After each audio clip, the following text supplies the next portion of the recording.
Hi, if you saw the time of the video and still watched it, thank you. This is probably the longest battle recording in my career, but from my point of view it fully deserves it. Why, you'll see in a moment. I shortened as much as possible, accelerated as much as possible, but you just can't help but see it. Before the event, when I looked at my opponents, I was sure that 40,000 points would be unattainable. After all, it's a Super League we landed in probably by accident. But was I right? See for yourself.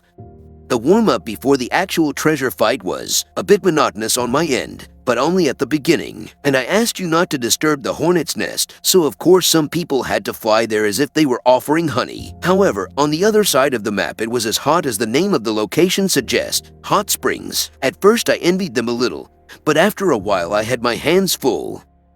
Since the fight has already begun and the terror is, as always, late for the best, I enter on a white horse. It was not a completely successful offensive action, because most of my allies crumbled after a while. However, there is no bad thing that doesn't come out for good. At the same time, I scored a lot of points, captured a large part of the enemy's army and, well, that's it for the good things.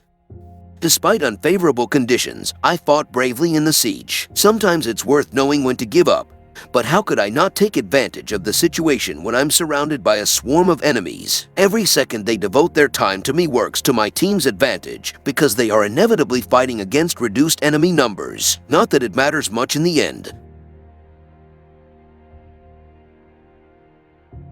The inevitable happened. I was left alone, but happy because the enemy lost a lot of time dealing with my auto-healing. The tactic works great.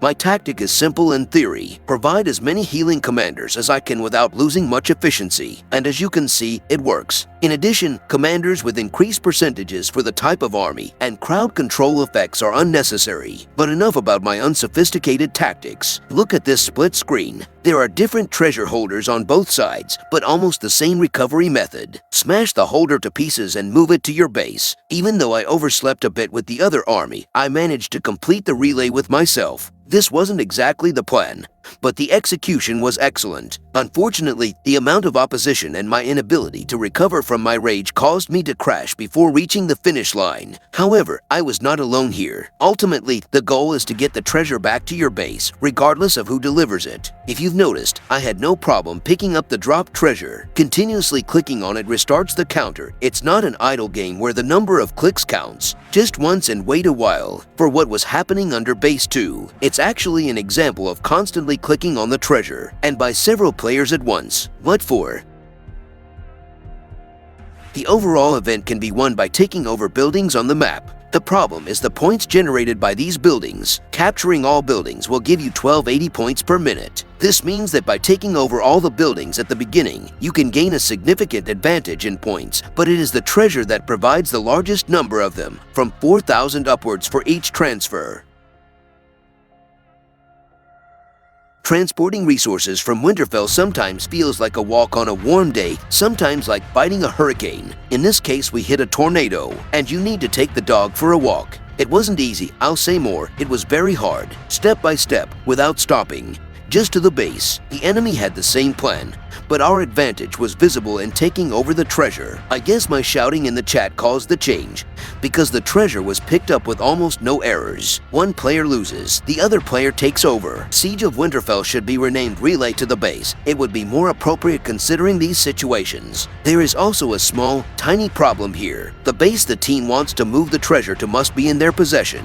This means that by recapturing the base, the enemy will have nowhere to take the treasure. If he does not provide it, he will not receive points for it. Therefore, securing the base before delivering the treasure to it is a very important element of the game. Anyway, you'll see what I mean. Siege of Winterfell requires not only powerful accounts, but also strategy and a tactical approach. Even the most powerful spearman can succumb to medium infantry, especially if he is taking extra damage from his stuck status. It is also important that the treasure carrier does not regain his rage value, i.e., he does not use commander skills. It is also slowed down. It is known that the fastest units are cavalry cavalry, under equal conditions spears cannot catch up with them. However, due to the slowing effect, the cavalrymen are unable to escape from the spearmen. Fortunately, picking up the treasure does not confer any defense reduction effect, and that is the only thing that keeps the carriers alive. True, not as long as they would like, but still, this time it worked. But the situation is so even that the last minutes will decide everything.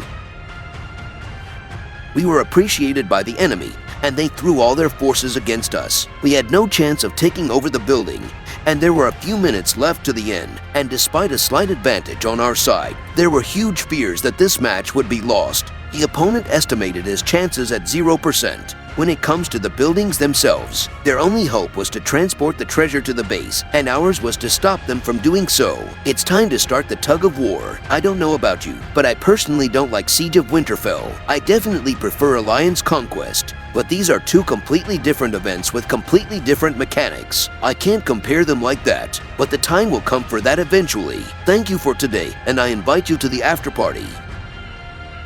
The fight was fierce, it must be admitted. Neither side wanted to give up, especially since the final result was determined by the type of army carrying the treasure or resources. The important thing is that you know what it is about. The opponent was a tough nut to crack, and before the battle I said that we had no chance of winning. I was really positively surprised. It is true that this surprise did not last long, because the number of miracles in one evening is limited. But I must admit that it was great fun, looking at what was happening at Base 2, these magical attempts to lift the treasure. It's true, such things can spoil the mood. But after the match, I think that it was thanks to moments like these that we managed to maintain the advantage until the very end. I also have to thank my opponents, because only by fighting against the strong can you become stronger yourself. Every fight, won or lost, teaches us something. You can analyze your opponent's strategy and use it against subsequent challengers. This time it worked, but I think that if we were to meet again, we would be severely disappointed. Also, there's one more thing I need to mention at the end. Thank you for watching until the end.